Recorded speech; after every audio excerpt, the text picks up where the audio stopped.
इसमें ये भी नाम आ रहा था कि यहाँ से जो मीसा भारती उनको भी टिकट दिया जाए, लेकिन अंतिम जो मोहर लगी है वो बीमा भारती के नाम पे लगी। तो अब ऐसे में पप्पू यादव का क्या जो रुख है वो क्या रहने वाला है, ये अपने आप में बड़ा सवाल बनता हुआ नजर आ रहा है। और अगर 4 अप्रैल को वो नामांकन करते हैं तो क्या वाकई ये माना जाए कि जो गठबंधन है वो यहाँ से कमजोर होता हुआ नजर आएगा। और ऐसे में संभावना अब ज्यादा है शाहनवाज हुसैन की, क्योंकि उन्हें लेकर चर्चाएं बड़ी तेज है कि कहीं ना कहीं वो संपर्क में भी है कांग्रेस और कांग्रेस से टिकट भी ला सकते हैं। बिहार में जो है लगातार जो आप कह सकते हैं कई दशकों से जो जस की तस स्थिति बनी हुई है उसको सुधारने के लिए कहीं ना कहीं एक विकल्प की तलाश करेंगे। और जनता के ऊपर वो है वो बात कि अब तेजस्वी यादव के साथ वो खड़े होते हैं या फिर वो एनडीए के साथ जाते हैं। नीतीश कुमार पर क्या एक बार फिर से भरोसा जताया जाता है या प्रधानमंत्री के चेहरे पर नीतीश कुमार की नैया जो इस बार लोकसभा के चुनाव में पार लगती है। देश भर में लोकसभा चुनाव की तारीखों का ऐलान हो चुका है। जी हां, आगामी 2 महीने में जिस तरीके से आम चुनाव की घोषणा कर दी गई है और इस बीच देश के 2 सबसे बड़े राजनीतिक गठबंधन बन चुके हैं।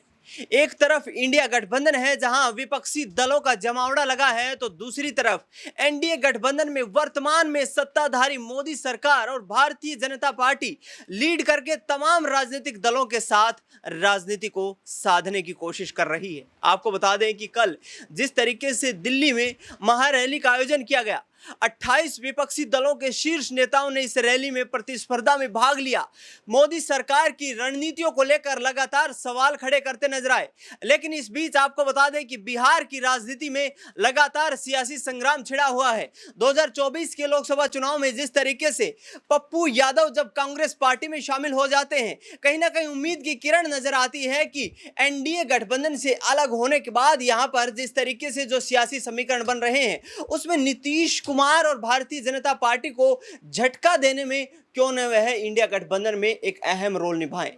दूसरी तरफ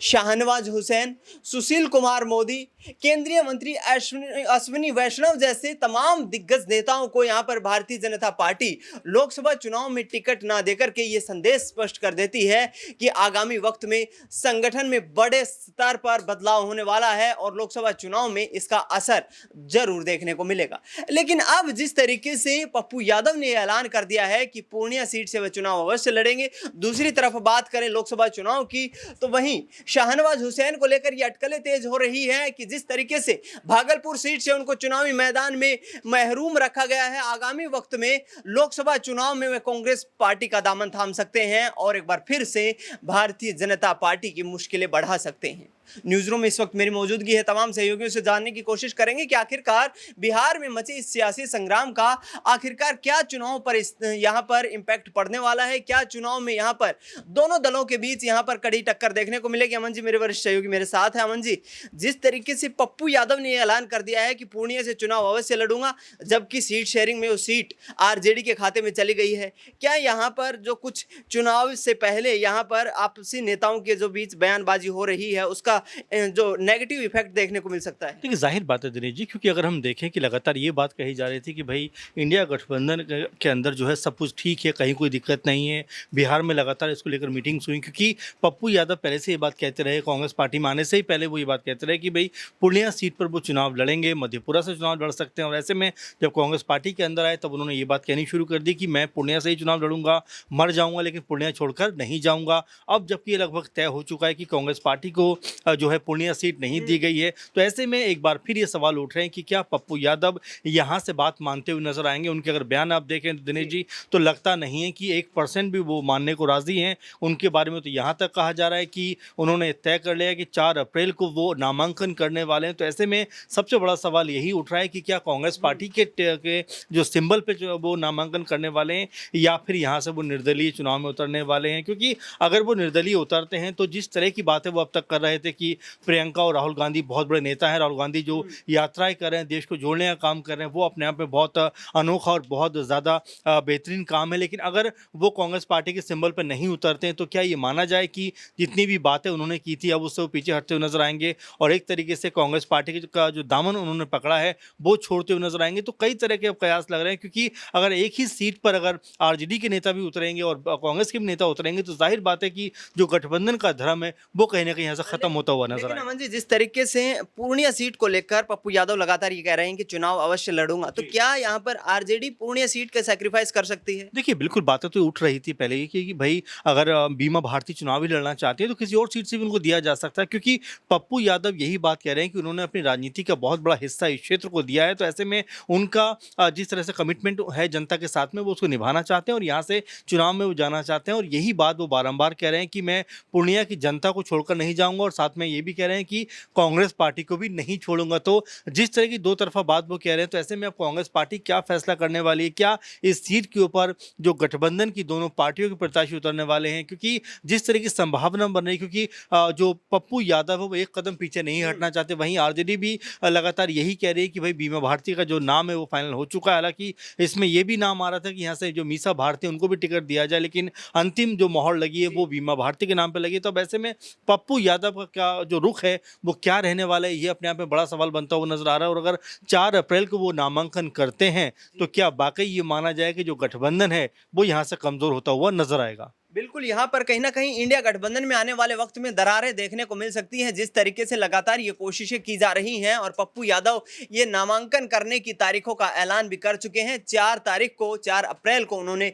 नामांकन करने की बात कही है। अक्षय मेरे सहयोगी मेरे साथ है। अक्षय, जिस तरीके से पप्पू यादव एक तरफ कांग्रेस पार्टी में शामिल होने के बाद भी ये कह रहे हैं कि पूर्णिया सीट से चुनाव लड़ने की बात की जा रही है उनकी तरफ से, दूसरी तरफ बात कर ले तो शाहनवाज हुसैन जिनको टिकट नहीं दिया गया है भागलपुर सीट से, क्या कांग्रेस में जाने की कोई संभावनाएं नजर आती हैं? देखिए, बिल्कुल यहाँ पर संभावना लगाई तो जा रही है, क्योंकि आप गौर करेंगे तो 2020 के जो राज्य विधानसभा चुनाव हुए थे, जहां जेडीयू और बीजेपी ने साथ लड़कर के चुनावी मैदान में ताल ठोकी थी और एनडीए गठबंधन जीत पाने में, बहुमत के आंकड़े को पार करने में भी कामयाब रहा था। उस दौरान जो नीतीश कुमार की सरकार बनी थी, वहां पर यहाँ राज्य मंत्री के तौर पर, राज्य सरकार में कैबिनेट मंत्री के तौर पर अपनी भूमिका शाहनवाज हुसैन ने अदा की थी। इसके बाद जब 28 जनवरी, इसी साल की 28 जनवरी को नीतीश कुमार ने एनडीए गठबंधन में वापसी करते हुए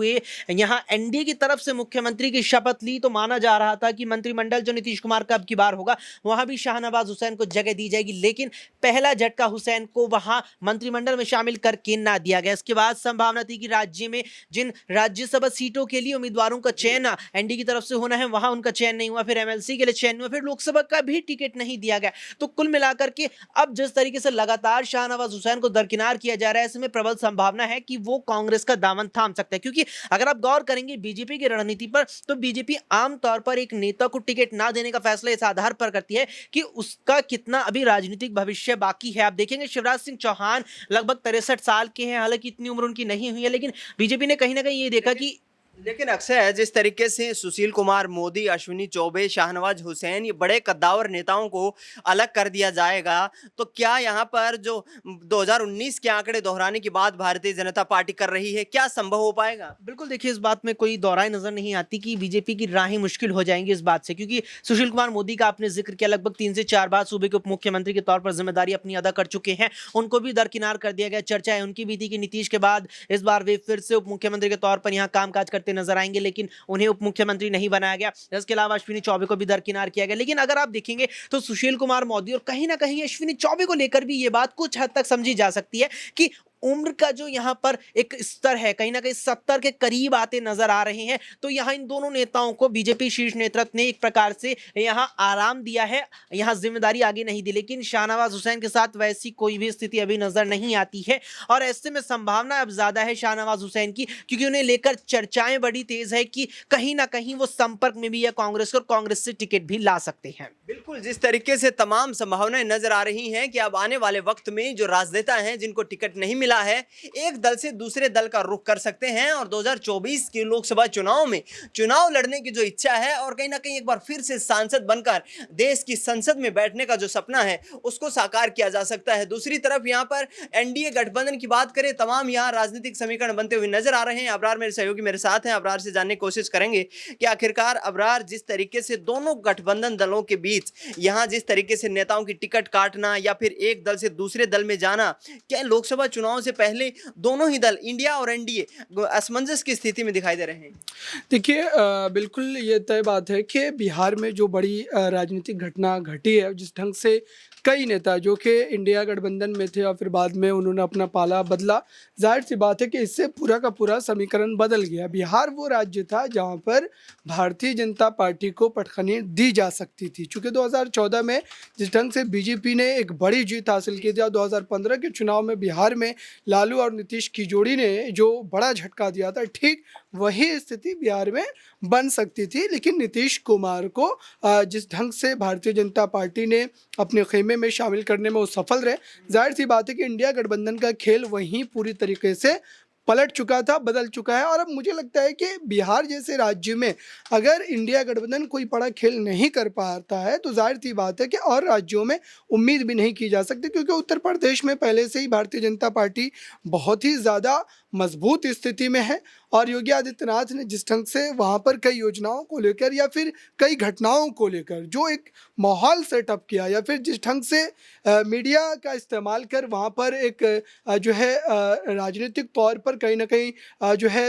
लोगों के जहन में कहीं ना कहीं एक चीज़ सेट करने की कोशिश की जाती है। जाहिर सी बात है कि ये तमाम की तमाम चीज़ें राजनीति में इसलिए की जाती ताकि उसका वोट जो है वो उनको पार्टी के पक्ष में जाता हुआ नजर आए। और यही चीज़ अभी भी आप देखिए, जो एक बड़ी घटना उत्तर प्रदेश में घटी है, जिस ढंग से मुख्तार अंसारी का देहांत हुआ, फिर उसके बाद जो बयानबाजी का सिलसिला शुरू हुआ, जाहिर सी बात है कि ये तमाम बयानबाजी वोट बैंक को लेकर के है और इसको उस तरीके से ही लेने की ज़रूरत। बहुत सारे लोग इस पूरे मामले पर बोलने से परहेज़ करते हैं, लेकिन जाहिर सी बात है कि अगर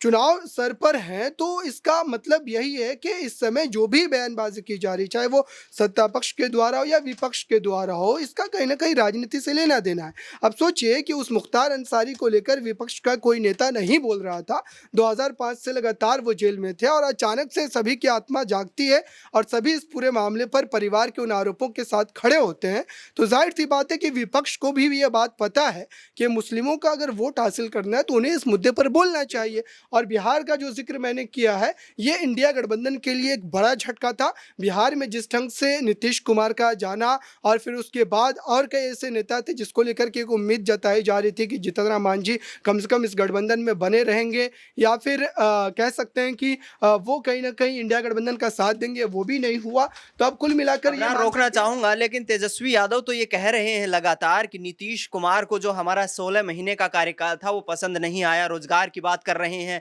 स्वास्थ्य सुविधाओं की बात कर रहे हैं, बिहार में विकास की बात कर रहे हैं। और जिस तरीके से पप्पू यादव अब इंडिया गठबंधन में शामिल हुए हैं, उसके साथ साथ कांग्रेस पार्टी भी सीट शेयरिंग को लेकर सहमत हो गई है। तो क्या आरजेडी यहां पर कमाल नहीं दिखा पाएगी बिहार में, क्योंकि सबसे बड़े राजनीतिक दल पर चुनाव लड़ रही है? देखिए, अगर तेजस्वी यादव 16 महीने की बात करते हैं तो 15 वर्षों की बात कौन करेगा? जब लालू प्रसाद यादव राबड़ी देवी मुख्यमंत्री थे तब उस समय बिहार का विकास हुआ था क्या? और उस पूरे मामले को लेकर जनता हिसाब करेगी। तेजस्वी यादव के कार्यकाल को जोड़ करके जनता थोड़ी वोट करेगी। इससे पहले जो आरजेडी की सरकार रही है, जितने लंबे समय तक रही है, उन तमाम बातों को ध्यान में रखकर जनता वोट करने जाएगी। तेजस्वी यादव अगर ये दावा कर रहे हैं कि बिहार की जनता उनके साथ है तो जाहिर सी बात है कि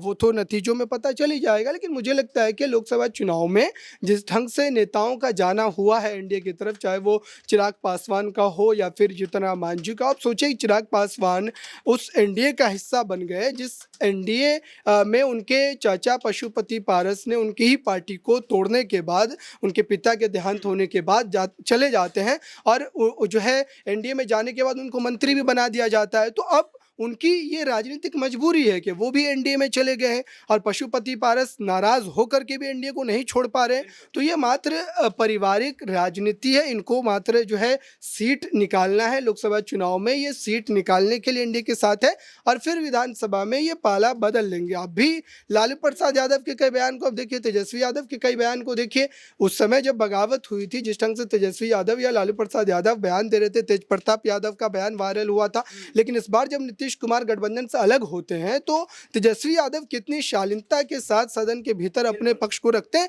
उससे साफ तौर पर यह पता लगता है कि ये जनता के साथ विश्वासघात है और लालू प्रसाद यादव और नीतीश कुमार दोनों ही उतने ही इसके भागीदारी हैं जितना कि एक दूसरे पर यह आरोप लगा रहे हैं, क्योंकि जो दोनों ही जनता के साथ विश्वासघात कर रहे हैं। आज तेजस्वी यादव या लालू प्रसाद यादव लिख करके दे सकते हैं कि वो नीतीश कुमार को अपने गठबंधन में नहीं लेंगे, अगर चुनाव के बाद वो वापस से एक बार पाला बदलना चाहते हैं तो बिल्कुल वो नहीं देंगे। तो मुझे लगता है कि जनता इन तमाम चीज़ों को देखकर बिहार के विकास को लेकर बिहार में जो है लगातार जो आप कह सकते हैं कई दशकों से जो जस की तस स्थिति बनी हुई है उसको सुधारने के लिए कहीं ना कहीं एक विकल्प की तलाश करेंगे। और जनता के ऊपर वो है वो बात कि अब तेजस्वी यादव के साथ वो खड़े होते हैं या फिर वो एनडीए के साथ जाते हैं, नीतीश कुमार पर क्या एक बार फिर से भरोसा जताया जाता है, या प्रधानमंत्री के चेहरे पर नीतीश कुमार की नैया जो इस बार लोकसभा के चुनाव में पार लगती है। बिल्कुल, यहाँ पर तमाम समीकरण बन रहे हैं जिस आधार पर तमाम नेता एक दूसरे पर जुबानी तीर छोड़ रहे हैं। अब देखना ये होगा कि जब 4 जून को लोकसभा चुनाव के नतीजे आएंगे तो किसके सर पर सत्ता का ताज सजाया जाएगा। फिलहाल इस खास कार्यक्रम में इतना ही। देश दुनिया की तमाम बड़ी खबरों के लिए आप देखते रहिए SPN 9 न्यूज।